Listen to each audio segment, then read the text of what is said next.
ఇస్రో మాజీ చైర్మన్ కృష్ణస్వామి కస్తూరి రంగన్ కన్ను మూశారు. బెంగళూరులోని తన నివాసంలో ఉదయం ఆయన తుది శ్వాస విడిచినట్లు కుటుంబ సభ్యులు వెల్లడించారు. కస్తూరి రంగన్ 1990-1994 వరకు యుఆర్ఎస్సీ డైరెక్టర్ గా పనిచేశారు. అనంతరం 1994 నుంచి 2003 వరకు అంటే 9 ఏళ్ల పాటు ఇస్రో చైర్మన్ గా బాధ్యతలు నిర్వహించారు. ఆయన హయాంలో ఇస్రో తొలి లూనర్ మిషన్ కు అడుగులు పడ్డాయి. ఆయన హయాంలోనే పోలార్ శాటిలైట్ లాంచింగ్ వెహికల్ ప్రయోగాలు విజయవంతమయ్యాయి. జిఎస్ఎల్వి ప్రయోగానికి సంబంధించిన టెస్టులు కూడా కస్తూరి రంగన్ హయాంలోనే నిర్వహించారు. 2003లో ఇస్రో చైర్మన్ గా పదవి విరమణ చేశారు. ఇక 2003 నుంచి 2009 వరకు రాజ్యసభ సభ్యుడిగా ఉన్నారు. అంతేకాకుండా ప్రణాళిక సంఘం సభ్యుడిగా సేవలందించారు.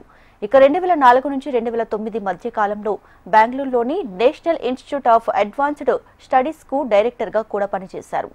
జేఎన్యూ ఛాన్సలర్ గా, కర్ణాటక నాలెడ్జ్ కమిషన్ చైర్మన్ గా కస్తూరి రంగన్ పనిచేశారు. ఇటీవల కేంద్ర ప్రభుత్వం తీసుకువచ్చిన నూతన జాతీయ విద్యా విధానం ముసాయిదా కమిటీకి అధ్యక్షుడిగా కూడా పనిచేశారు కస్తూరి రంగన్.